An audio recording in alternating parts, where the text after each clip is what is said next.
All right. Good evening, everyone. My name is Mark Nutter. I'm the grant manager here at New Hampshire Audubon. And tonight I will be your webinar czar.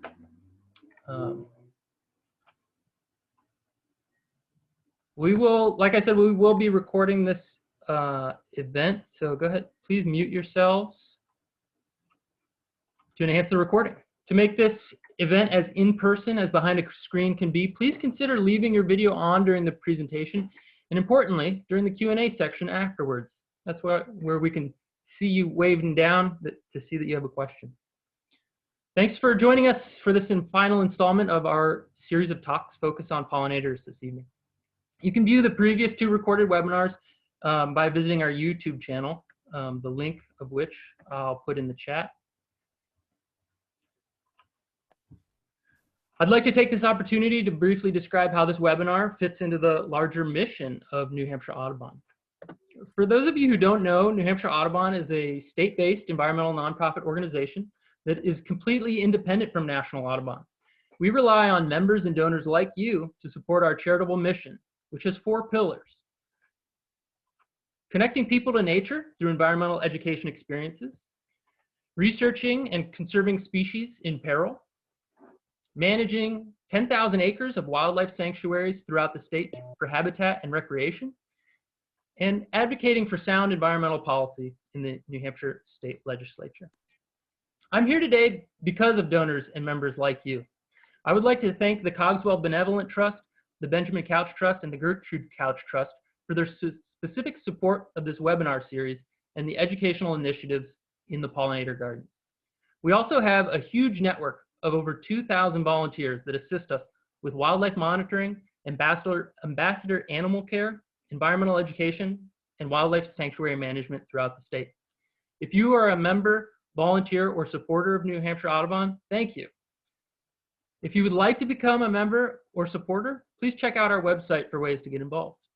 And although tonight's event is free of charge, please consider going to www.nhaudubon.org/donate to make a donation. We greatly appreciate your support.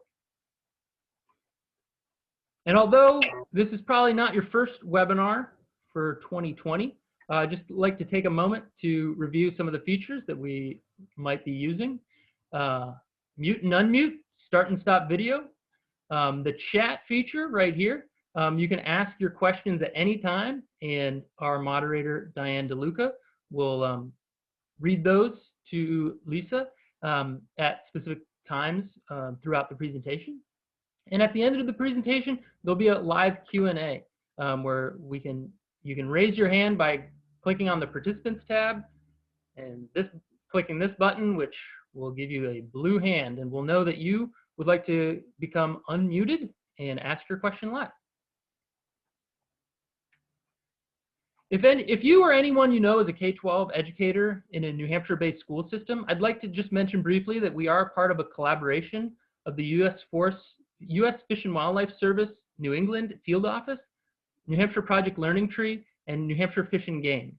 And we collectively manage a schoolyard action grant program that supports teachers and their students in creating outdoor spaces at their schools to benefit pollinators and outdoor learning environments. The next round of applications are being called for and are due at the end of January. I'll put a link for more info on that small grant program in the chat. And now I would like to turn it over to the series organizer, Diane DeLuca. Diane has been a senior biologist with New Hampshire Audubon for over 30 years and has had many positions here, including playing a pivotal role in the restoration of the breeding tern population along the New Hampshire seacoast. She now pioneers the organization's efforts to establish and educate others about the importance of pollinators, as well as leading many phenology and wildlife monitoring projects around the state. In her current role, she manages all activities in the McLean Demonstration Pollinator Garden, including the vast volunteer effort it takes to maintain the garden. She also has organized this speaker series to bring some of the region's experts to you. So without further ado, here's Diane DeLuca.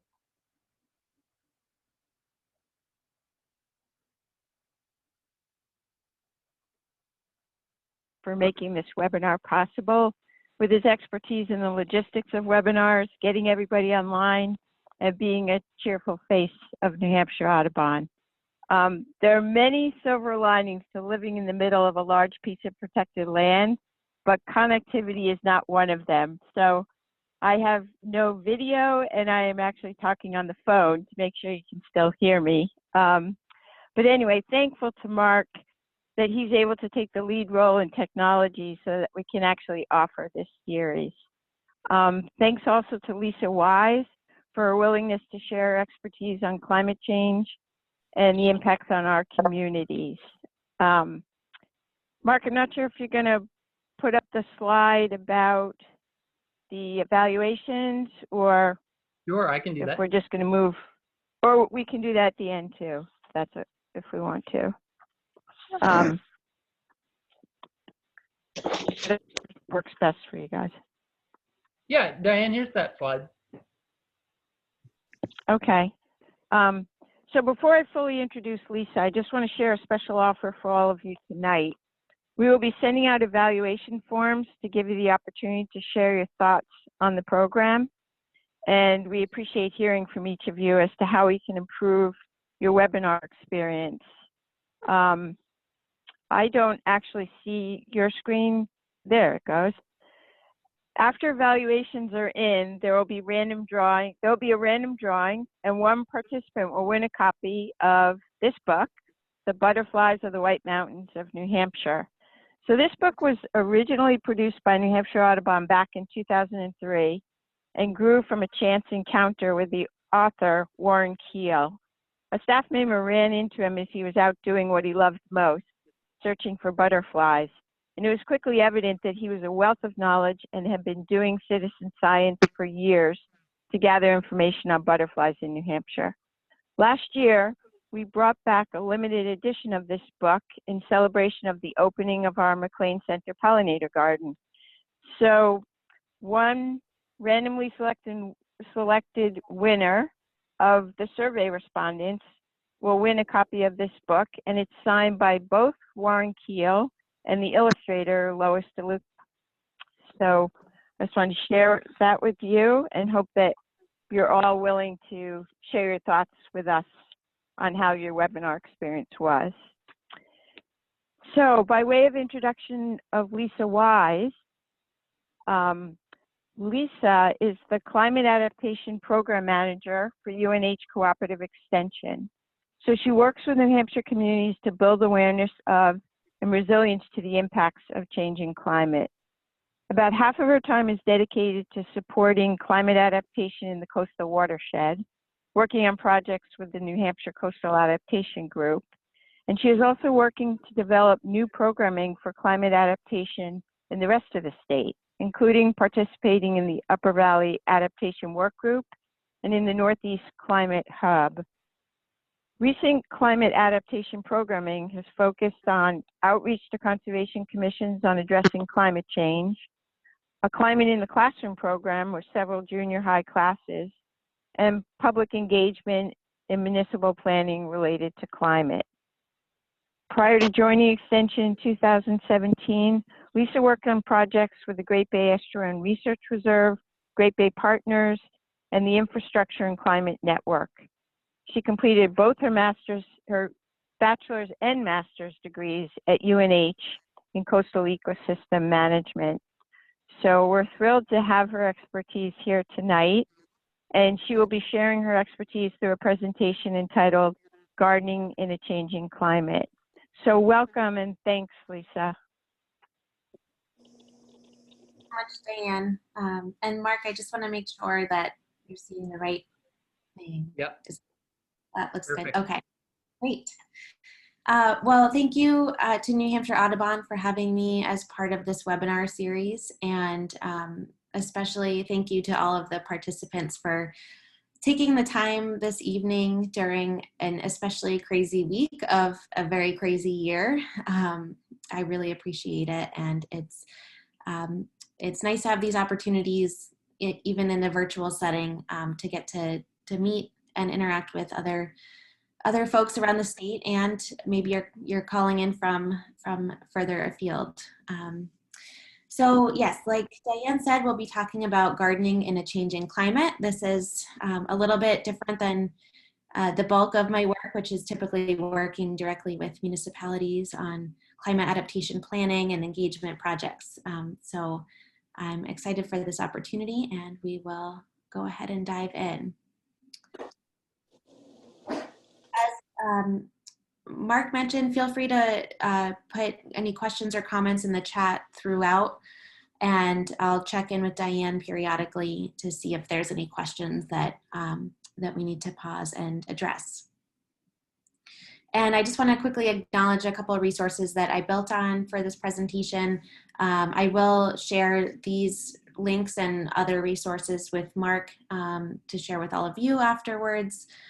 There's a ton of information out there, and this is really just kind of the tip of the iceberg.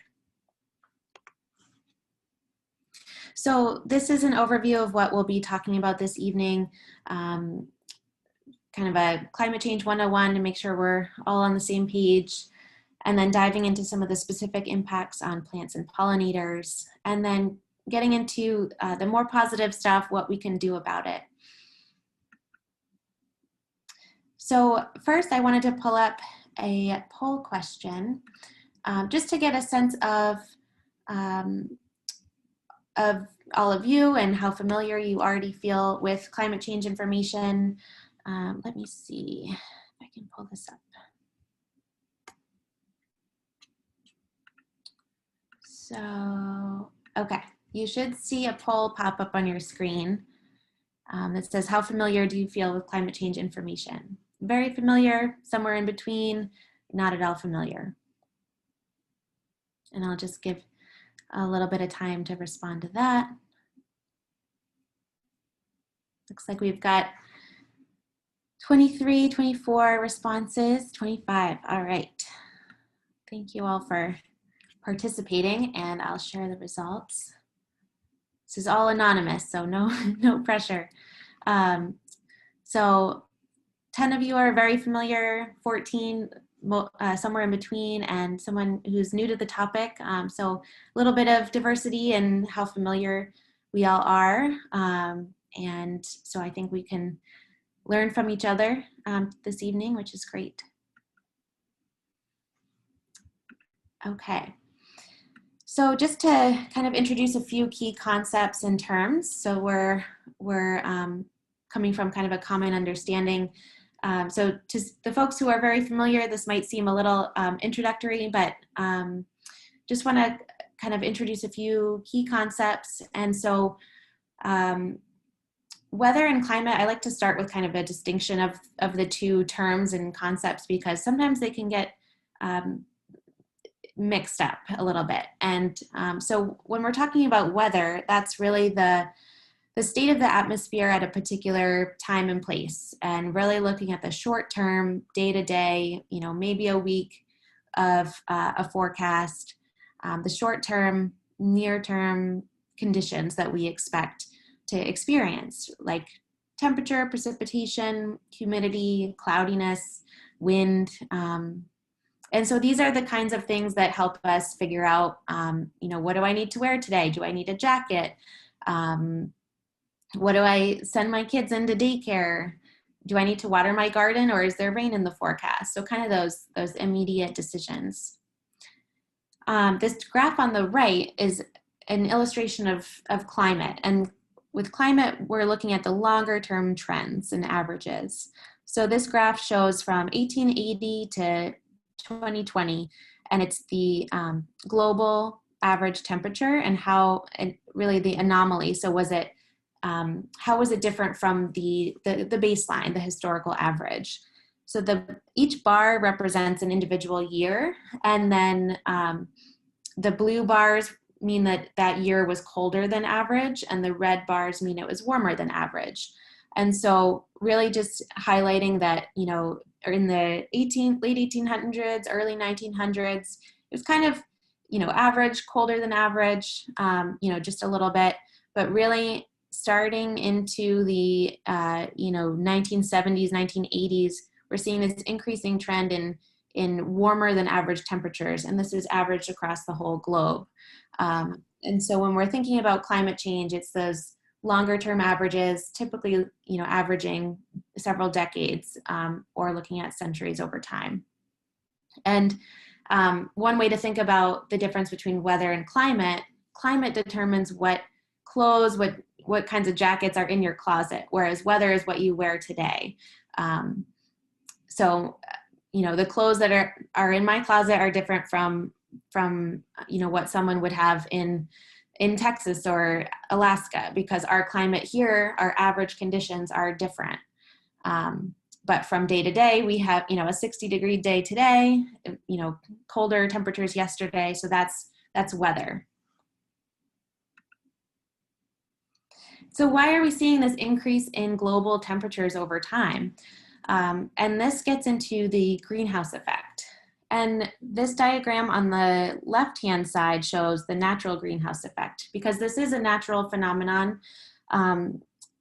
So we've got the Earth in the center and the atmosphere, and some of the gases in our atmosphere are called greenhouse gases, carbon dioxide, methane, and others. And these gases absorb some of the heat that is re-radiated off of the Earth.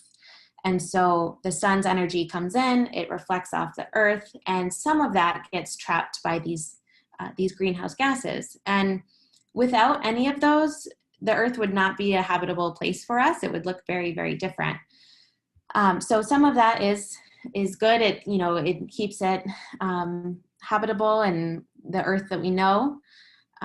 However, the issue is that we're adding this on the right, this is the human enhanced greenhouse effect. So we're adding greenhouse gases to the atmosphere. We're essentially thickening the blanket around the Earth that is trapping heat. And so less heat can escape back into space, more of that is trapped in the atmosphere, causing the Earth's surface to warm up. And so that's the connection between more greenhouse gases and warmer temperatures.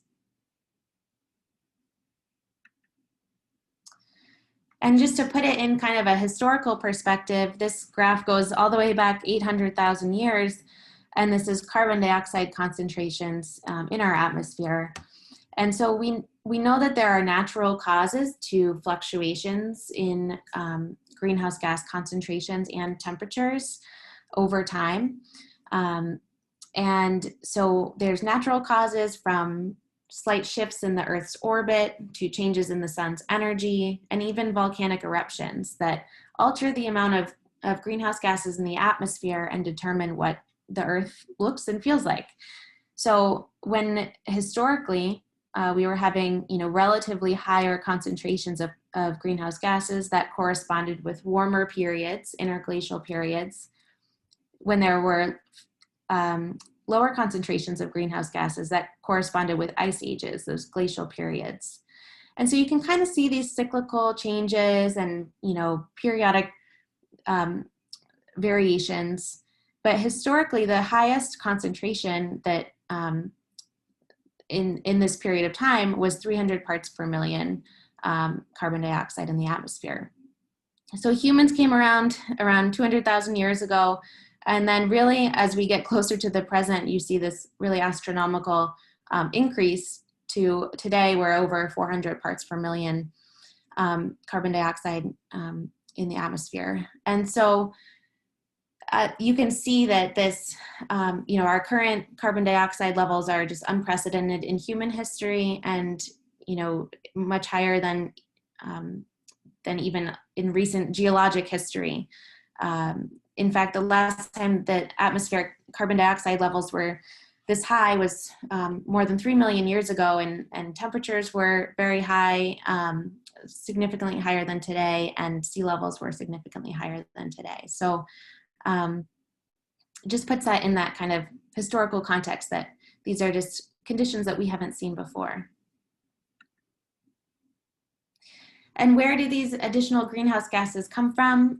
Really a variety of sources, primarily from the burning of fossil fuels like coal and oil for energy sources. And fossil fuels contain carbon that the plants had pulled out of the atmosphere through photosynthesis over millions of years. And now we're returning that carbon to the atmosphere at a much faster rate. So there are other sources in addition to this, such as land use changes, deforestation, that releases the carbon that's stored in forests as well. But really we're, a lot of the sources are electricity, transportation, industrial sources, agriculture, and commercial residential sources as well. So that's really, the quick overview of global warming, greenhouse effect, carbon dioxide concentrations over time, and what does this actually mean for New Hampshire?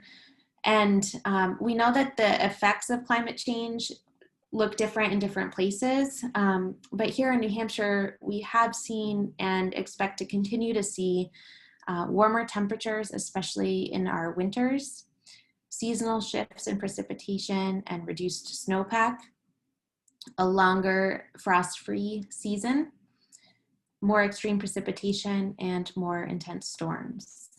So if you're joining us tonight from outside of New Hampshire, maybe you're seeing some similar impacts where you are, maybe some different impacts. But here, these are kind of the major ones that we're already seeing and that we expect to see in the future. So a second poll that I wanted to pull up is, have you noticed any weather-related changes over time in your garden, backyard, or community? So you should see that pop up.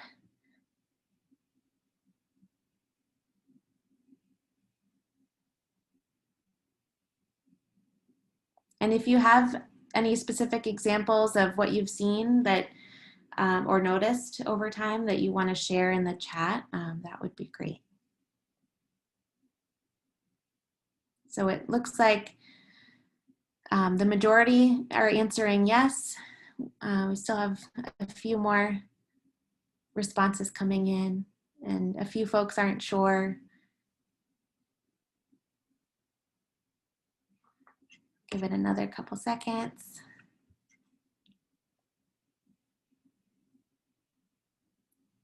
Okay, so 20 people said yes, they have noticed changes. 4 people said not sure. No one said no. So either maybe noticing some changes, not quite sure, or you definitely have noticed some changes over time. And it looks like maybe there's some responses in the chat. I'm seeing change in growing season, less predictable frost dates, perennials that don't survive the winter. Someone says only lived in New Hampshire for 2.5 years, so it's hard to really notice the changes over a shorter period of time.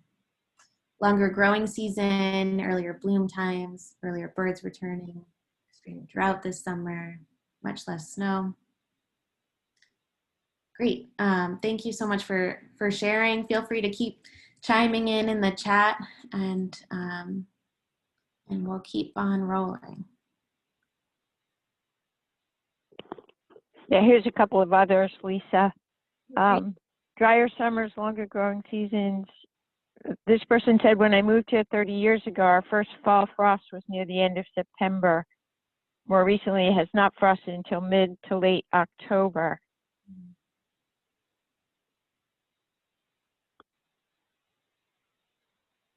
Yeah, pretty stark changes in some places. And, again, we see a variability from one year to the next. But with climate change, we're thinking about those, those trends over time. And so maybe we get a really particularly cold year. And so, sometimes that's where weather and climate get a little bit confused. It's a cold year. We're still going to have winter. We're still having seasons, but we're looking at those long-term trends and changes. Thanks, Diane. So now I'm going to focus in on some of the ecological impacts and what this means for plants and pollinators. And we know that pollinator and plant health is so vital to our gardens, our yards, our food production, our communities and ecosystems in general.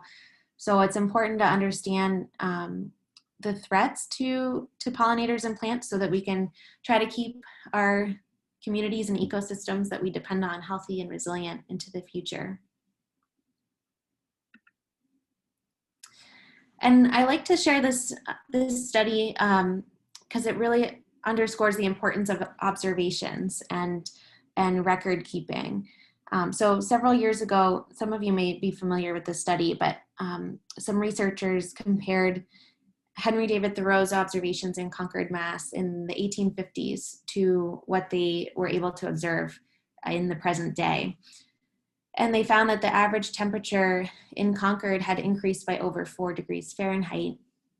Plants were flowering 10 days earlier on average, and they searched and searched for the species that Thoreau had recorded, and were not able to find 27% of those species, and an additional third of the species that used to be common were now rare. So, you know, if we didn't have the records and the documentation back in the 1800s and over time up to today, you know, we wouldn't be able to document this change and kind of understand what is changing and what we're losing, what we're gaining, and how some of these relationships are shifting, how they might be related to changing climate.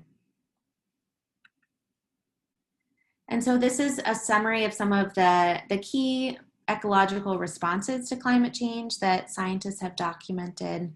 And many of these were echoed in some of your comments in the chat.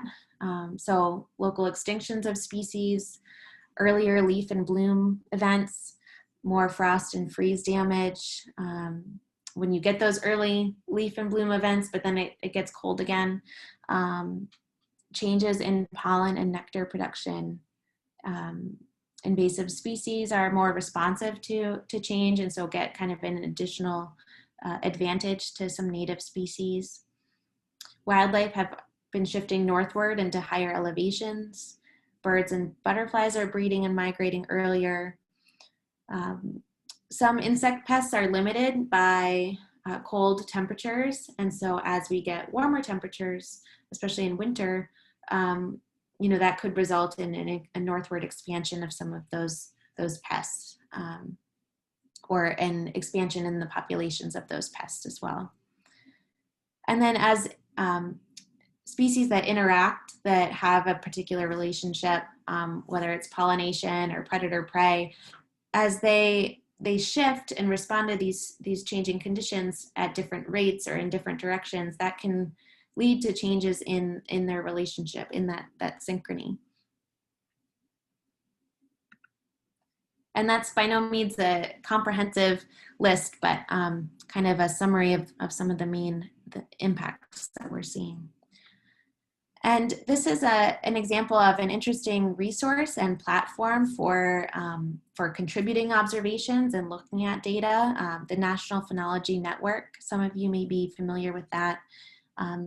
But it's a platform where observers around the country can contribute data about what they're observing, and then combined with modeling information, provide a lot of information about phenology and pests, and just it's a wealth of information. And so this particular map shows the spring leaf index, so essentially the start of spring. And of course, this sort of geographic gradient from earlier in the year. So the orange colors are January, February, the first kind of leaf out events, up to kind of the yellowish, greenish April, May start of spring that we see further north. And so this gives you, you know, a snapshot of the particular conditions in a particular year.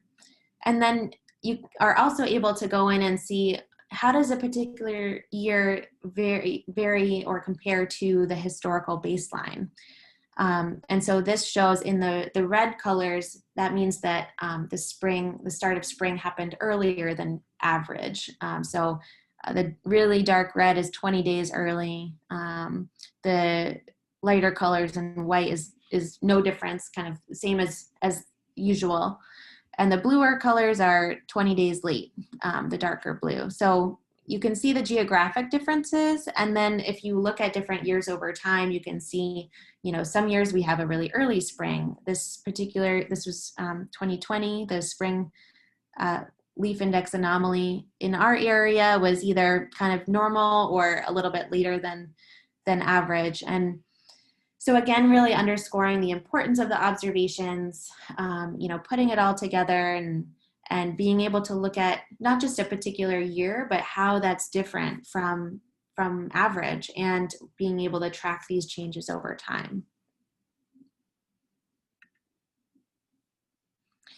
And so a few people mentioned droughts, and so associated with warmer temperatures and seasonal shifts in rainfall, we are seeing, you know, significant drought and more frequent drought. I think it's pretty complex, the factors that go into that, but, you know, reduced snowpack, lower snow winters, and then really volatile rain events in the summer, you know, contributing to the drought this year. And then 2016, we had another really significant drought. This was just from today. Still some voluntary and mandatory water use restrictions across New Hampshire, still some incidents of extreme drought, which is the red, and severe drought, which is orange. So I think, you know, starting to lighten up in some places, but still very much an issue. And it's been a challenging summer on this front. And then in conjunction with this, the changing precipitation patterns, we're also seeing more intense storms, and sometimes and more extreme precipitation. Sometimes it can be confusing of, you know, we're getting more drought, but also more rain. But the issue is that with warmer weather, there's more evaporation, so more moisture in the air that gets dropped as rain during the storms. And so you're just getting more of these sort of consolidated, intense rain events rather than the gradual sort of precipitation over time. And during those extreme rain events, you're not able to get as much of the infiltration, and you might get more runoff. And so then that in turn contributes to drought, in addition to flooding and storm damage and all of those impacts. So really kind of complex interacting factors there, but extremes on both ends. And then there's been some interesting research on how invasive plants are able to respond to warming temperatures in comparison to native species. And some invasives are able to respond more quickly when you have that earlier season warming, in contrast to native plants that might not be able to take advantage of that early warming as well. So kind of getting an additional advantage for those invasive plants, unfortunately. Some research is finding that rising carbon dioxide levels favor some invasive plants as well. And then with more disturbances, like more storm events that cause storm damage, those are all opportunities for invasive plants to come in and take hold. And then when you have more stress on ecosystems in general, like drought, that can lead to more vulnerability to those invasive species. So, you know, we know that invasive species are already a challenge and an issue, and kind of just expecting that to become more so of a challenge in the future.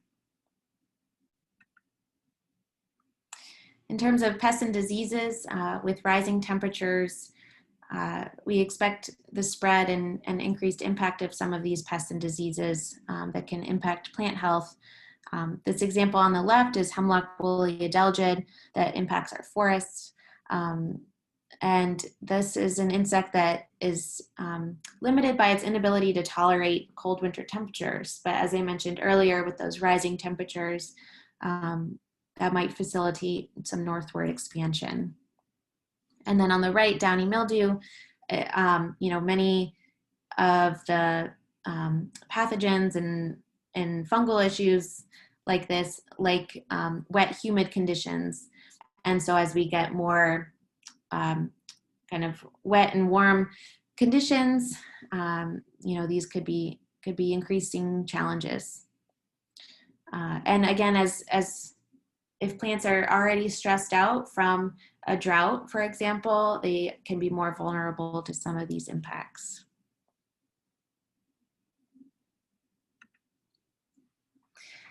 Diving in a little bit more to specific impacts on pollinators, there are many, and different species respond in different ways. And so when we're thinking about the pollinator and plant relationship, changing temperatures and climate conditions can contribute to shifting geographic ranges, as you know, pollinators might be able to migrate to you know, to find the temperature niche that they prefer, but you know, they might not find the plant that they associate with, and so that can cause some issues. Altered phenology, so phenology being the timing of different life cycle events. You know, that climate change over time can cause shifts in the timing of those events that we see as being so critical. Changes to species metabolism and growth processes, you know, things that are sensitive to temperature, sensitive to, you know, other weather conditions, you know, are going to be impacted by these changes. And then as we get, you know, plants and pollinators responding in different ways, we'll see different species interactions. I know that flowers and floral resources, production of pollen and nectar are impacted by temperature and by rain, precipitation amounts. And so we expect changes to diversity and quantity and quality of those resources for the pollinators. And then it's kind of like an added stressor on top of, you know, pollinators already having challenges from habitat loss, fragmentation, pesticide use, et cetera. So, so adding some challenges to the list for pollinators, but some insects and some pollinators might be able to adapt, and so I think not all hope is lost. I like this diagram because it kind of illustrates the different impacts on both pollinators and floral resources. So on the left, these are kind of the longer term shifts that we might expect. On the left is the pollinator, on the right is the flower, the plant. And so seeing shifts due to global warming in distribution of pollinators of plant species, and that could lead to a spatial mismatch. So they're not occurring in the same places anymore. Shifts in the phenology, so the timing of the pollinator emergence, the timing of the blooming of the flower, you know, as those shift, there could be a temporal mismatch, so they're not happening at the right time anymore. Even some shifts in morphology and foraging behavior of the pollinator, and morphology and characteristics of the plant, such as nectar production. You know, a lot of different shifts could happen in the long term that disrupt the plant and pollinator interactions. And another kind of diagram that shows the types of impacts on bees in particular and how this works. So bees could be responding to, you know, directly to increased heat or, you know, shifting precipitation or different snow melt dates. But they also are impacted by those same climate factors on plants and flower, phenology and abundance and floral resources. So kind of seeing these direct as well as indirect impacts on pollinators.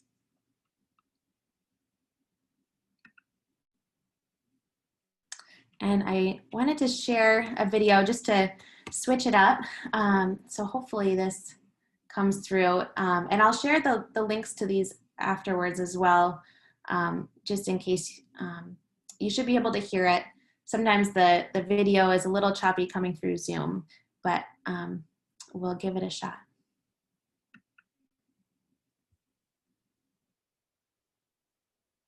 The honeybee is only a single species for which we know a great deal.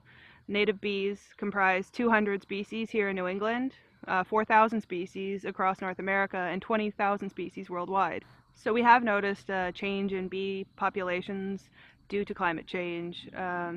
We know that bee species that were formerly common are no longer present, and increasingly we see species that weren't here are now occupying from southern regions, have moved northward, but also invasive species from other continents. But we can certainly help wild bees and sustain pollinator communities by encouraging bee habitat, simply putting back wildflower plantings and introducing things like the bee hotel, which you see behind me here.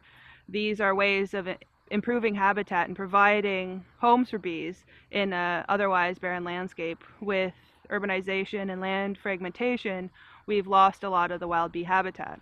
Our lab is documenting the New England bee fauna, and specifically the bees here on our agriculture experiment station farms, to understand how factors like climate and land use change have affected the bee community. Whether the bees will respond adequately is unknown. There have been records of local extinction of species because of the change in climate and the mismatch with flowers. They simply can't adapt to these changing conditions. That's only for some bees. Some bees can actually adapt, so it'll be hard to predict, but it will affect some very negatively, while others should persist. So just some interesting research going on at UNH that I think, you know, there are a lot of impacts that are going to be challenging. But I think there's some good news out there too, and people studying these issues. And so some plant and pollinator species might be able to adapt. And there is some resilience built into pollinator networks that I think as we might lose some species and some interactions might be lost, we'll hopefully gain some new ones and be able to adapt and continue supporting those pollinator networks and relationships. And also there are things that we can do. So with that, I'm gonna pause and ask Diane if there are questions at this point.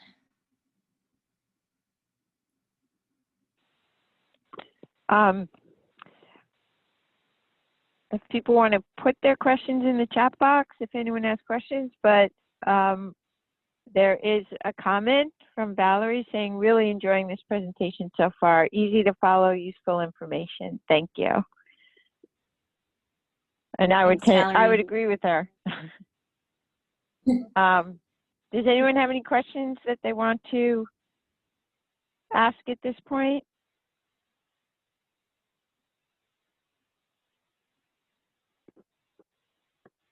I think we can probably go on, Lisa, then with what can we do? Okay, great. This is the more positive part of the presentation. There's a lot of information about the impacts, and it, I think, can get kind of dreary. And there's a lot of many concerns and challenges in everyone's lives right now, and so I wanted to kind of focus in on some of the actions that we can do and take away and make a difference. So to date, the response to managing the climate crisis is kind of a two-pronged approach, and through climate mitigation and climate adaptation. So I'm going to briefly talk about what those terms mean and what those kinds of actions look like. So climate mitigation is the actions that reduce the sources of greenhouse gas emissions in the first place. So trying to mitigate, trying to reduce the amount of climate change that we'll have to adapt to in the future. And these are things like shifting to renewable energy sources such as solar, trying to reduce our dependence on fossil fuels that contribute the greenhouse gases to the atmosphere. Another example is planting trees and maintaining a forested vegetated landscape and avoiding deforestation, because all of those trees and other vegetation is absorbing carbon dioxide, storing carbon in the soil and in the plant material itself. So trying to make sure that we're protecting that important carbon sink. And why this is particularly important, just to kind of put it in some perspective, our carbon footprint is our contribution of greenhouse gases to the atmosphere. And depending on our activities and decisions and lifestyle and many factors, some contribute more and some contribute less carbon to the atmosphere. And the per capita carbon footprint in the US is 16.5 metric tons compared to the global average, which is 5 metric tons. And it's hard to kind of wrap your head around what those numbers mean, but really trying to just emphasize here that our carbon footprint on average here in the US is significantly larger than in many places around the globe. And so it's especially important that we're all thinking individually and collectively about how we can reduce our carbon footprints. And so this is the mitigation side. So, you know, there's carbon in the atmosphere. We're already committed to a certain amount of climate change, but how can we take steps to reduce that going forward? And there are tons of resources out there about calculating your carbon footprint, researching different actions you can take and how much of an impact that has. And I like this diagram because it kind of emphasizes there's a wide range of mitigation actions, from the smaller, maybe easier actions like changing out your light bulbs, hanging dry your clothes, washing clothes in cold water, all the way up to more significant decisions about what kind of car you choose to invest in and where you get your energy from, what kind of food you eat. And so kind of those bigger lifestyle decisions. And again, it's not that you have to go and change everything overnight, but what can you do today and tomorrow and next year to try to reduce your carbon footprint? And what can we do as a neighborhood, a community, a state, and kind of expanding that out to reduce our collective carbon footprint. And so the other side of the coin is climate adaptation. And this is, again, the process of adjusting our behaviors, our decisions, our actions to the expected impacts of climate change, whether it's drought and higher temperatures or more extreme precipitation and sea level rise. This particular example is adjusting a culvert size to accommodate more extreme rainfall in the future. So adjusting our infrastructure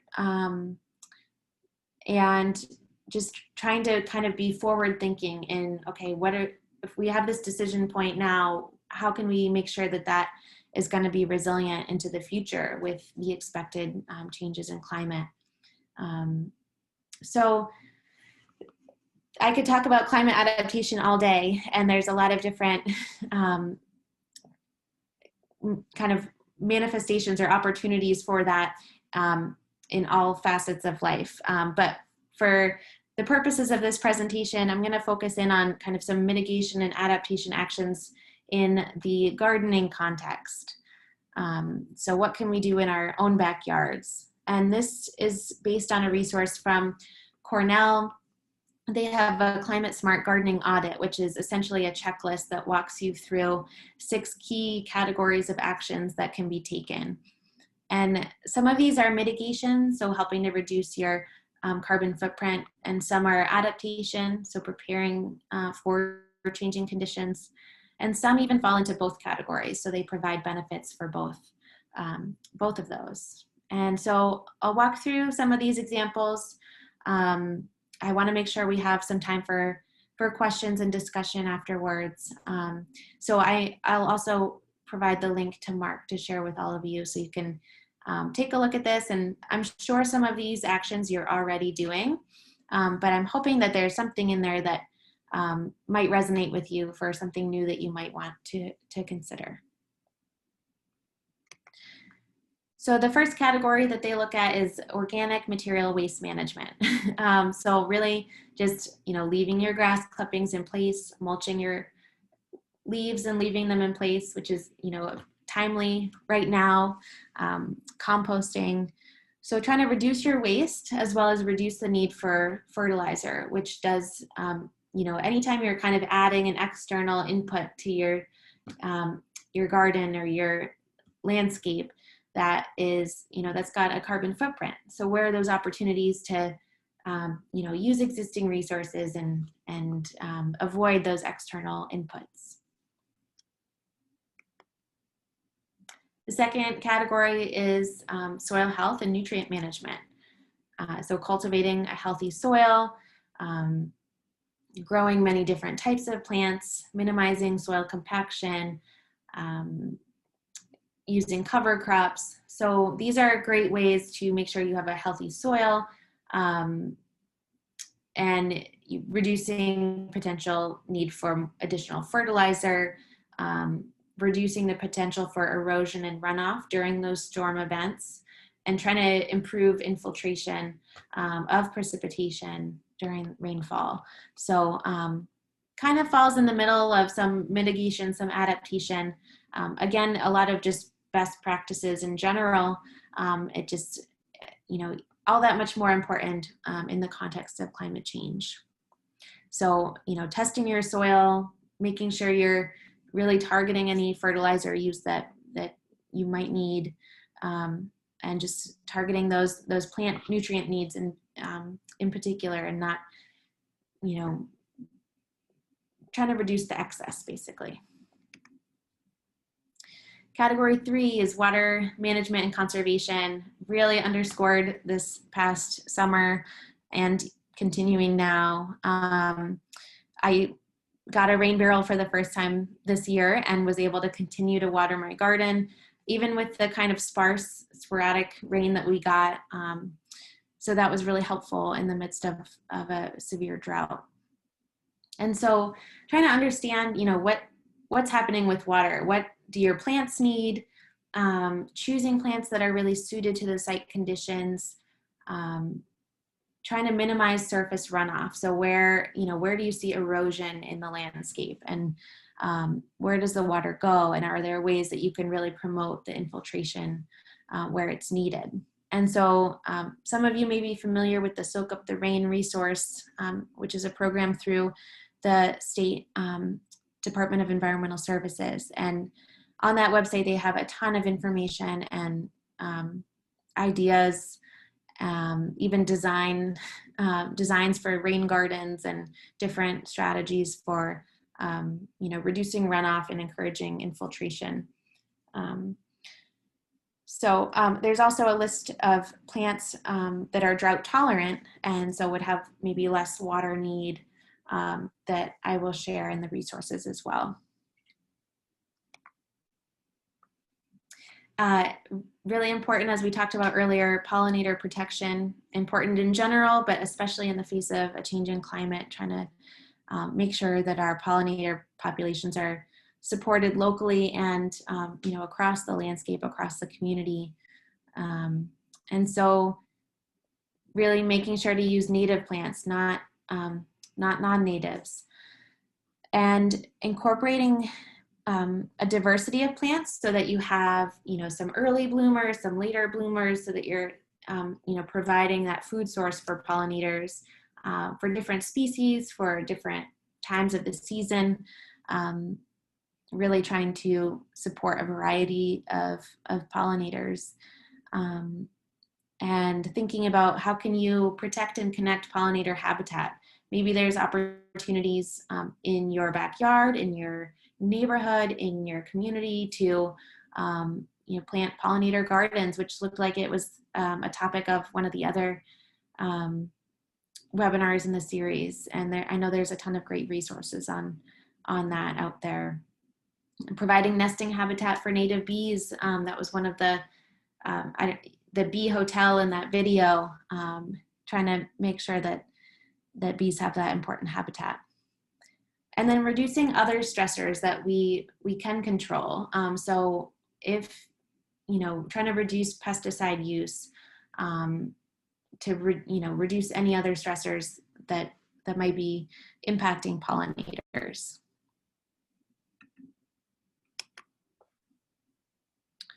I had another video that I think I'll skip in the interest of time so we can get to questions, but I'll share the link later.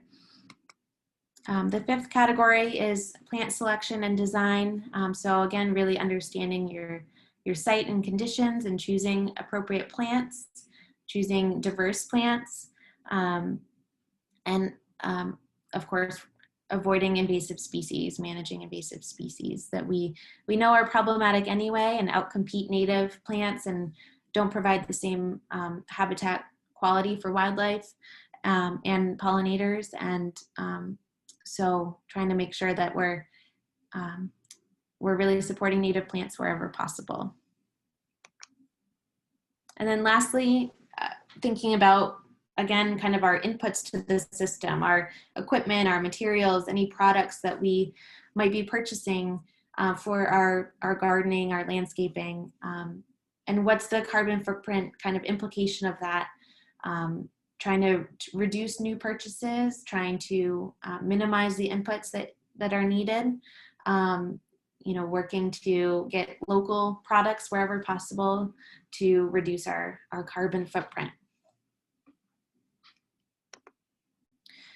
So I know that was kind of a laundry list of a lot of different topics and actions. And again, I'll make sure that is available, that list is available, but just wanted to see if that kind of resonated, that, maybe there are a lot of things that you're like, oh, I'm already doing a lot of these things that are contributing to climate mitigation or climate adaptation. Maybe there's something that was in there that you're like, oh, I'm gonna look into this and consider doing it in my own backyard. And then lastly, I wanted to just add some additional ideas about kind of scaling it up, because the individual actions are really important. And as well, in addition to that, it's I think there's a lot of opportunities for us individually to think about how we can scale it up to our neighborhood, our community, our region, our state. And so just some ideas that I threw out there. I'm sure there are others that you might have as well.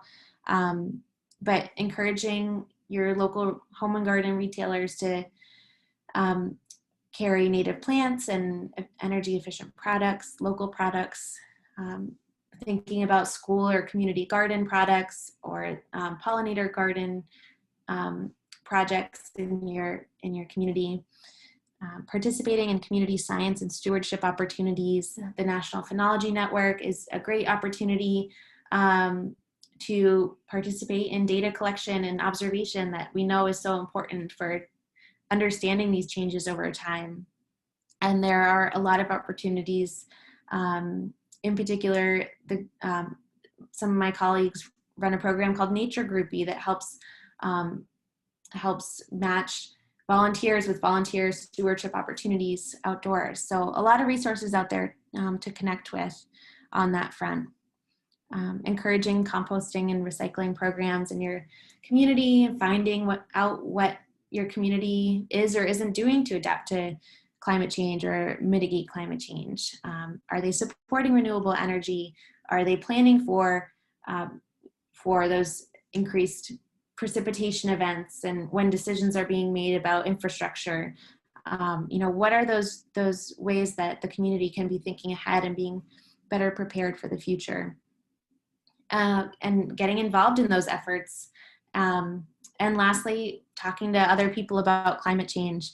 I think it's a topic that a lot of people, might be nervous about talking about, but really there is a lot of support out there, a lot of concern about climate change. And so the more that we can talk about it and talk about the solutions, the better.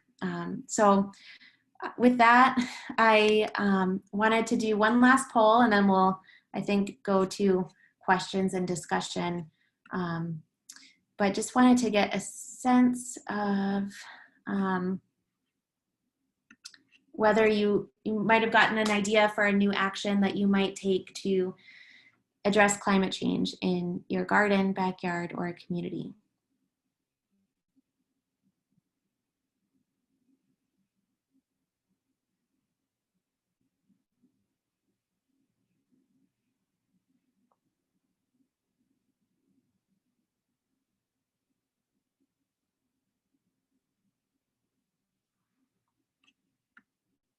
Almost there.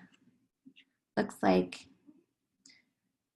I will, I think, end the poll and share the results.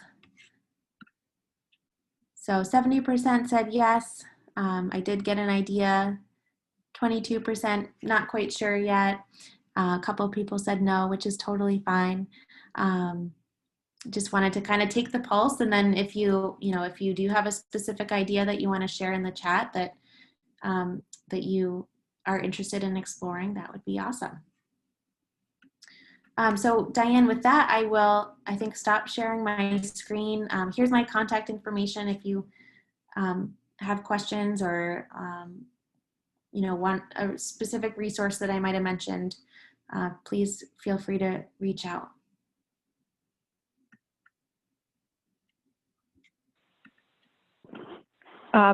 Thanks, Lisa. So people can feel free to raise their hand, but there are a couple of things in the chat box that I'll just share.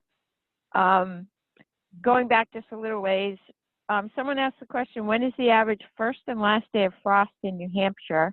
And how does that compare with, let's say, 10 years ago? I don't know those numbers off or dates off the top of my head, but I'm sure I could look that up for you. So I will write that down. I just wouldn't want to misspeak on.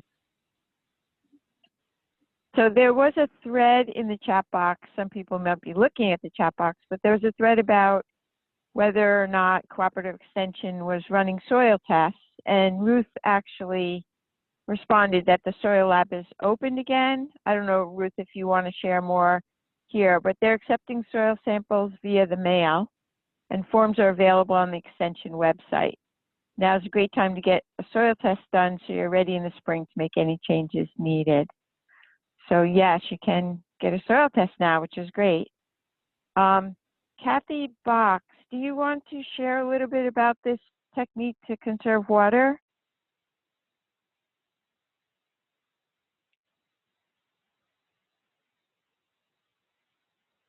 I'm not sure if I'm pronouncing, is it hugelkultur? Is that how you pronounce it? So I'm looking to see if Kathy's here. Well, anyway, she suggested, she said she used, I'm going to say hugelkultur, it's H-U-G-E-L, is a marvelous technique to conserve water. I watered my raised beds 3 times all summer. Wow, that's great, because it was an incredibly dry summer. Some others are sharing that they got several new ideas to implement. And I think they're sharing a pattern of rain during the year. Mike, I'm not sure if I'm sharing your comment correctly, if you wanted to chime in at any point. And Kathy also said, create a pollinator pathway group to increase support for pollinators. And I know there's at least one person on here who's was a co-founder of the Pollinator Pathways New Hampshire.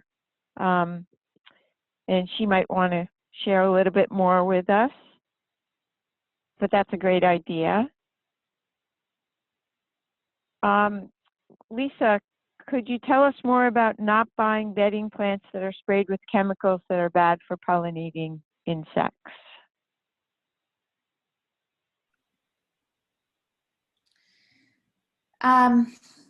In terms of like how to avoid buying those plants, or why that is bad. I'm trying to understand the question.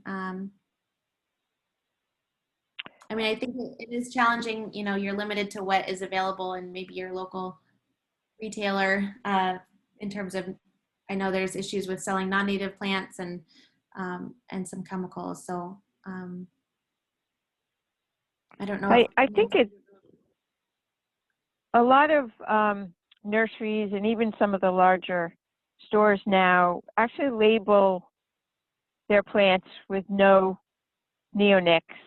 That's really the key thing, that you want to make sure you're not buying plants that are being treated with pesticides. And you should be able to ask any of the nurseries, are they getting plants, or are they using any pesticides, or are they getting plants that have pesticides, and make sure that your plants are pesticide free.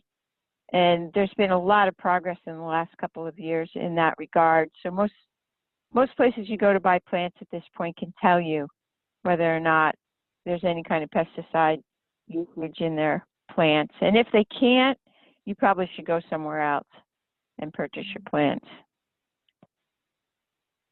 Thanks, Diane. That's helpful. What is the benefit of leaving the leaves where they fall? So essentially, I view it kind of as free fertilizer. The you know, the leaves will decompose and provide nutrients back into the soil right there. So you know, others on the webinar might know more in detail about that in particular, but that's the benefit that I see, is that you know, kind of using that resource that's right there. Anyway, I don't know if anyone else wants to. One other thing that you sometimes think about with leaving the leaves is that some of the pollinators are going to use some of that cover, and to leave the leaves all through the winter and into the spring until you have a string of 50-degree days where those pollinators that might be using that material are actually ready to come out in the spring. It's really beneficial for some of the critters that are going to spend the winter in your garden. So that's just another benefit of leaving the leaves where they fall. Another question, please tell us a little more about bee hotels and how to make them. Yeah, I'm gonna put a link right in the chat that that will provide some more information about that. From my former colleague, Kathy Neal, who was kind of Extension's pollinator guru for a long time, and then retired, I think, last year. But this is many of the pollinator resources that you'd find from Extension or from her. Yeah, that's great. So here's another question. You mentioned we should increase the variety of plants in our yards. How does that connect with climate change issues? Yeah, good question, Kathleen. You know, a lot of it is a little bit indirect, but I think one of the, there's a few issues that I see is, you know, as invasive species get, you know, potentially more of an advantage under a change in climate, it's that much more important to have a diversity of native plants. You know, because with invasives, you often get kind of the monoculture, which it doesn't support a diversity of wildlife and ecosystem benefits. So that's kind of one aspect of it, is sort of preventative, you know, expecting more invasive issues. Another aspect is just, you know, as wildlife and pollinators will need to migrate as conditions change, you know, providing a diverse habitat. I think it's challenging to think about. I have a very small yard, and so I'm, you know, okay, you know, how much can I do in my little area? But you know, I do think everything helps in providing, you know, a little patch of diverse native plants is useful for you know, a species that's trying to find a a landing spot or, you know, a little refuge. So yeah, it's a good question. I think sometimes it can feel a little bit distant from the issue of climate change that's global, but you know, it's an important thing for many reasons.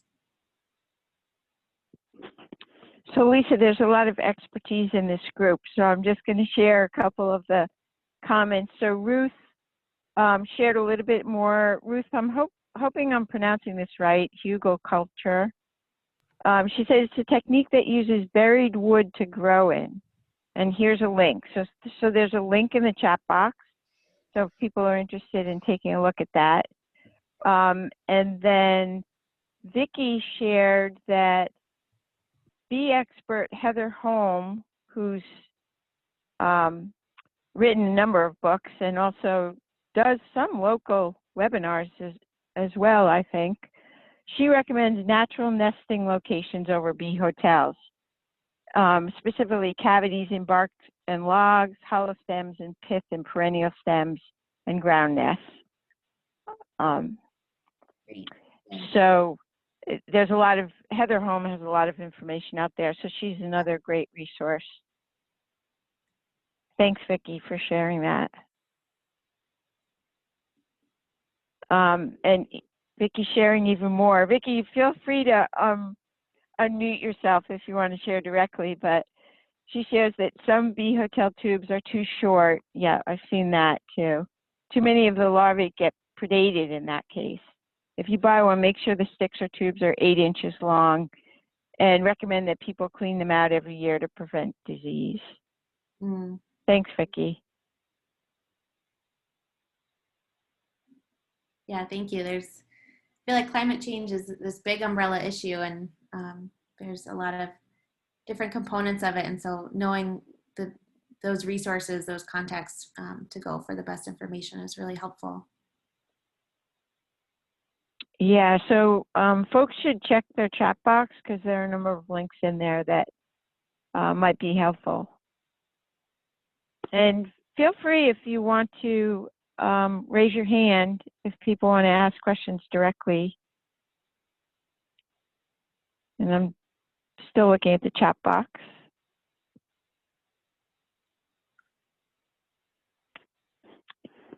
So are there any other questions? Lisa, thank you so much for sharing tonight. We really appreciated it. That was great.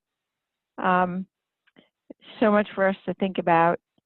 And I will just remind folks that Mark will be sending out evaluation surveys in the next 24 hours or so, Mark. And one randomly selected winner will win the butterflies of the White Mountains of New Hampshire. But most importantly, we're looking for feedback and ways that we can improve our webinar, our series. And I might just mention that we are already planning another webinar series for pollinator topics in the spring. So we'll be back in the spring, probably April or so, to share a few more presentations on pollinators and aspects surrounding pollinator gardens. So hopefully some of you will be interested in joining us. We'd love to have you back in the spring. And in the meantime, there will also be some webinar presentations happening with Audubon staff, sharing some of the work that they've been doing through the years. And there's a presentation next Thursday. Mark, correct me if I say anything that's not correct. That will be on harriers by Chris Martin, and he's been working with that species for a number of years, but in particular, they did quite a bit of field work this past summer, so he'll be sharing what's going on with northern harriers. So it should be a great program, and so that will be next Thursday, November 12th at 7 p.m.